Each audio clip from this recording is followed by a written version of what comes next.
you're looking for a 600 watt portable power station that has all the bells and whistles and price is not your concern, this Runhood model here has you covered with everything from hot swappable batteries, the ability to buy extra batteries and buy little pieces that go on the end. This one turns this single battery into a portable power station, so you can plug your 120 volt items into that.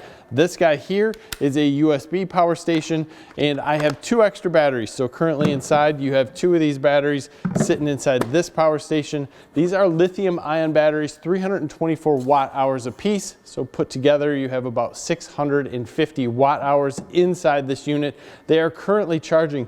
This guy is super cool. Let's take a look at its performance. The front of this unit is where everything happens. You have very positive buttons to turn on the AC and also the DC. You have a plethora of USB outputs, including USB A and C. You have a car adapter output into other standard 12 volt outputs. All the charging, whether it be through your car, whether it be through solar or through the grid, goes through this adapter right here. There's also an LED light with multiple modes on the front. The screen tells you what the battery percentage is, multiple different things, if the fan's running, if the AC is on, if the DC is on, and also your input and output, along with how many hours it's going to take either to charge or to discharge. Very nice unit and how it works, but you can see the AC plugs here have this little hole, and it's a shared hole for the ground. So if you're running a 3-prong plug like we have here, you cannot put 2 of them together. You're only going to be able to run 1. Now, because our kilowatt likes to sit up top, it will push this AC button. So we're going to turn this guy on its side and run it upside down. We will then take and plug in our heat gun. This heat gun is going to really max this guy out and in some ways overload it. Currently we're at 109.8 as far as volts. We're going to check the hertz, which are 60 exactly. Let's go to, well, let's stay on volts right now and just turn this on medium. Should be about 750, maybe 800 volts, which is more than what this is rated for. 749, 736 there. Check our watts here, 677. So there's a significant difference between the two, not unusual. It is holding it, and it's holding our volts at 109.6.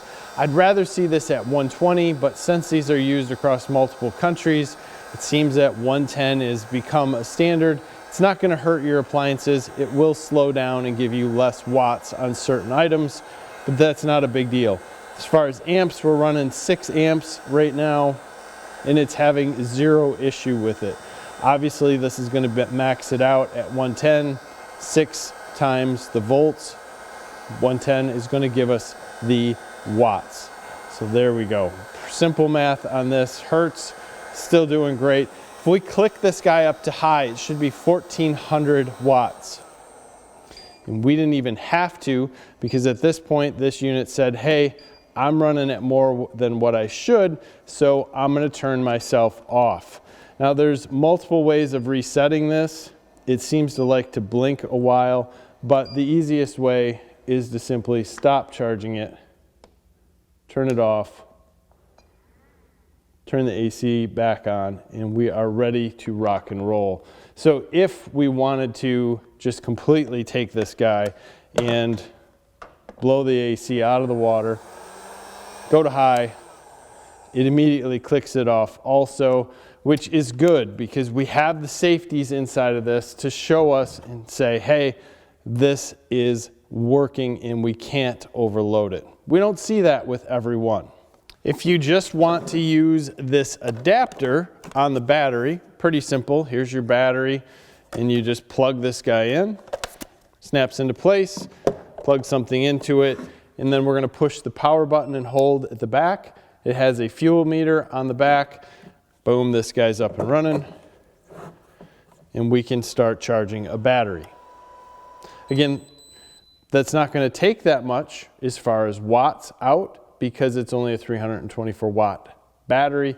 And this guy at the end is going to be about 300 watts when it starts up. So it overloaded that, and it's nice to show that this also has some protection, but is not going to be overly useful for many things other than maybe charging a drone that might plug in here if you can't charge it through a normal USB-C, maybe charging a camera battery, something very small. The same principle is going to hold true for the USB style output.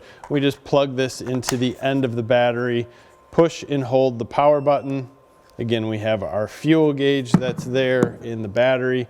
Then we can take and plug this in and it will start working and work for multiple different things. This is awesome if you have drones or anything that you want to carry around with you just to use this part. Camping, anything else, you can charge this guy up, rock and roll with it, and not have to carry the larger unit.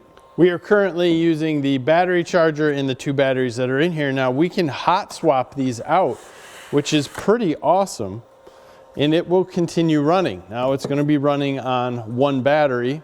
Not going to change the voltage output, but it's going to make sure that you're not going to have as much run time. So if you're doing this, I wouldn't take too much time, especially if you have a low battery. And then if we want to swap the other one out, we can do so simply by putting the next one in. That allows us to either charge more up, take these out, put them wherever we want, replace ones that are dead on the fly, and we get more runtime out of this. It's pretty sweet when you look at the total package and how it works. Like many others on the market, this unit will adjust for charging and output if you have it plugged in. Currently it is not plugged in, and we have 385 watts out just for this battery charger, which is exactly why this guy isn't going to work. This is 80 watts only.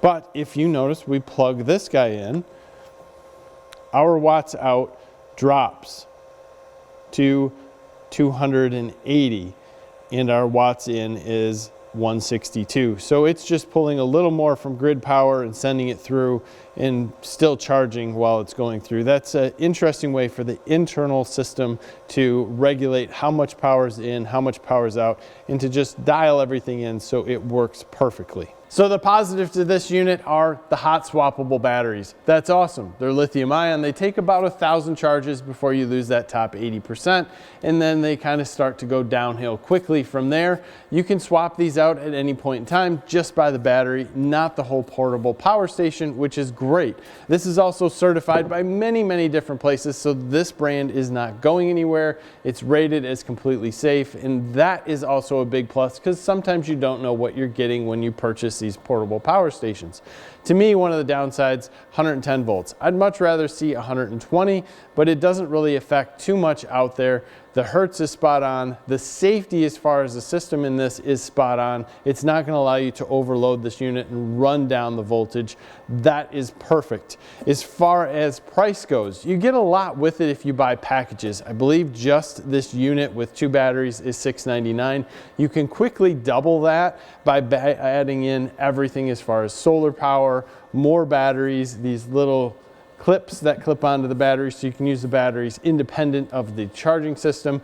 So the accessories add up in price. As we're showing here currently on Amazon, this situation is $1,200 including the solar charger. Pretty steep for 600 watts, but you're getting a lot with it and you're getting a lot more. So you can downgrade if you'd like and try to save a little bit more money. Overall, one of the coolest power stations I've seen. I wish it was a little more watts. I think it would be more usable for someone who wants to maybe tailgate, cook with it, or do anything else. But as this sits, it's perfect for someone who wants to charge their cameras, charge their drones, do a lot of different things, including maybe even charge some tool batteries, but also use this stuff on a hiking trip or getting out. So for camping, it's absolutely awesome. Definitely not going to run your trailer, not going to cook with it, but you're going to be able to entertain yourself with it without issue. And it's also large enough to run a pretty fair sized TV. So that's all the information about this. I'm going to leave it up to you. If you guys are interested in it, please leave your comments below. Give us a like in this video, subscribe to the channel if you haven't already. Thank you for your time. Have a great day.